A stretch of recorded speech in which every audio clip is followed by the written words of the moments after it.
You know, I've been thinking about something. 2022, it's been a weird year to be a console gamer. Acquisitions happen left and right, PlayStation exclusives are starting to appear on PC, Xbox doubles down on cloud gaming, and Nintendo just continues to do its Nintendo thing by putting out solid-ass games. But something else happened this year which has had me questioning the entire concept of what even makes a video game console. This thing. This was the year that the Steam Deck rocked the world of PC and console gamers alike. But before we can unpack how that even happened, let's start at the beginning of 2022. Right out of the gate on January 18th, Microsoft came out swinging with the gargantuan plan to acquire Activision Blizzard for $68.7 billion, which now nearly a year later is still undergoing scrutiny and approval out of concern for its potential to monopolize the market. On the flip side, Sony is eating up its own share of developers, with the most prominent being the once Microsoft-owned studio Bungie. But while all this money is being spent and companies are threatening each other over who's monopolizing this or that or who's getting exclusivity over what, I'm playing a PlayStation exclusive on a handheld PC with an Xbox controller. Back in February, on the same day as the release of Elden Ring, the Steam Deck shipped and started to trickle out into people's hands. I was admittedly very skeptical of this thing. At face value, it just was a big old piece of hardware with too many bells and whistles, with its dual trackpads and back buttons, and when I actually managed to get one in my hands for the first time, I audibly laughed and said, "Holy shit," at its weight. Maybe I was just apprehensive because, at its core, this is just a handheld PC, and as a console gamer, I wasn't quite convinced the Steam Deck would be able to pull off that simple, just boot up and play approach that I expect with playing games on consoles. And really, that's really about it. I just was kind of skeeved out at the idea of this just being a PC. While I was mostly raised as a PC gamer, in my old age I've just seemed to drift away from it because the experience is not quite as fluid as it is on a console. And I'm also talking about the physical space in which you play PC games. That's important to me, incredibly important, especially when it pertains to my desk, because this is a sacred place. It's why my desk is bare. I want to have the flexibility to just clear it all off and work on something else, to shift my desk around while filming, to not be confined to a monitor, a tower, a keyboard, mouse, speakers, and all that jazz. It is why I've leaned into that no-nonsense approach, the boot up and play mentality. And speaking of comfort and flexibility, that is why I love handhelds. It gives me the ability to play when I want, wherever I want. I like to refer to it as the treating games as books mentality, especially if you're playing something like Hotel Dusk, because it's basically a book.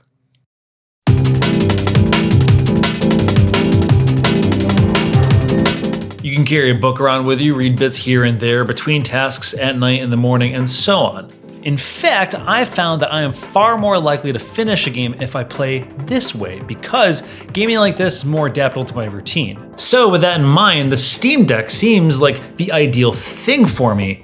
That is, if it's stuck at the landing, and obviously it did, because, I probably wouldn't be making this video. After waiting for 7 months, I finally got one, and I was happy. That also means my cat Lily got a box to lay on. That also made me happy. And because I am who I am, the first game I booted up just to see if it'd work was D, because what better game to test on a big new piece of cutting edge technology other than the 1995 FMV horror classic. But really, there had been one game I was hoping to finish with my old games as book method that I didn't get around to on console: Death Stranding. This is a game I had started when it released in 2019, but it had slipped away into the backlog. And I knew if I could play it in small doses, either before going to bed, after breakfast, or just as a short break in between chores, I could potentially see it through to the end. And I did. When I did have some Sam Norman Porter Ritas Bridges time to commit to, I'd pop it on my TV with an Xbox controller. Is this the ideal way to experience a big and beautiful AAA game? That's really up to what you as a player value, because if it's graphical fidelity, then probably not. but what it's given me is the thing I love most: flexibility. Flexibility to experience these games without having to hog up the TV from my partner. And on this screen, on this device, it looked and played great. And after I was done with Death Stranding, that's when it really sunk in just how many games I never got around to. PC or console ones that are now accessible right here. It has created a scenario that has allowed me to reap the benefits of both PC and console gaming worlds. Oh, and of course, a handheld one too. In doing so, the whole endeavor has suddenly had me asking, what even is a console anyway? At its core, the Steam Deck is a PC with an emphasis on playing games. It delivers the console experience that makes console gaming so approachable, but without compromising it as a personal computer. The difference is that out of the box, when you boot this up, it's all about Steam and its games. Boot up and play. So that makes this a console, right? And if that is the case, this is a console that can play Xbox and PlayStation exclusives natively. On PlayStation, we're talking Death Stranding, Uncharted, God of War, Horizon Zero Dawn, Days Gone, Spider-Man, Miles Morales, and Stray. They're all right alongside Halo, Forza, Gears 5, Scorn, Immortality, Pentiment, Grounded. Meanwhile, the only console that actually has legit exclusives anymore is the Switch, which, for the first time, actually has a legit competitor. Except this one's still way sexier. I'm sorry. It's just, look at it. Look at this. No contest in the sex appeal department, in my opinion. 2002 in general has been an interesting one to unpack for consoles, especially for these sophomores. One thing is apparent: exclusivity seems fickle. Games like Sifu came as a big win for the PS5, only to come out on Switch within the same year. Additionally, most of Sony's first-party games are now on Steam, and Deathloop is now on Xbox.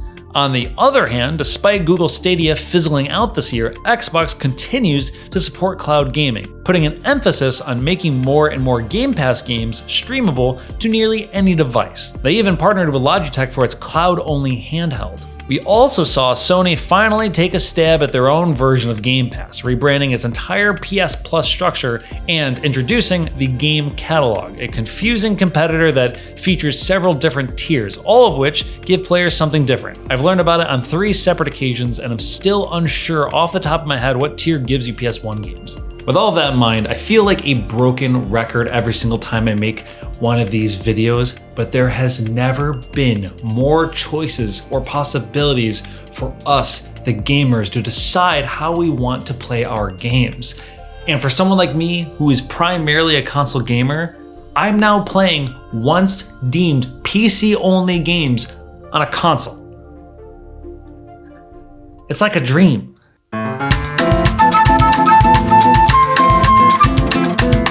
This all isn't to say I've had a totally painless experience with the Steam Deck. Some games take a little tinkering to get running as smoothly as I'd prefer, like Control. There's also the battery life on more demanding games like Death Stranding, which can leave a lot to be desired. Still, sitting with it plugged in at certain times is a trade-off I was willing to make. Then there's the case of some older games like Cold Fear from 2005, which crashes before it even gets to the menu screen. Woe is me. I know. But then strangely, games like Tower Unite, which is marked unsupported for the Steam Deck, actually runs and plays totally fine. And it's moments like these where I'm experimenting with what works and what doesn't that I am reminded it is, at its core, a PC. I don't think console gaming is going anywhere, and I suspect we'll continue to see generation after generation of Xboxes and PlayStations. But the Steam Deck has added an interesting layer to the concept of consoles.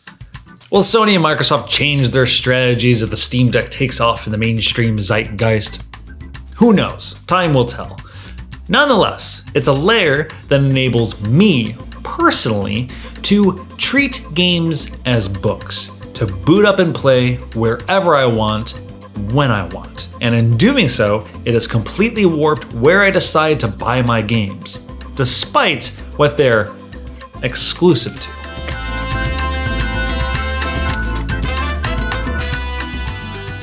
Where's that Vampire Survivor?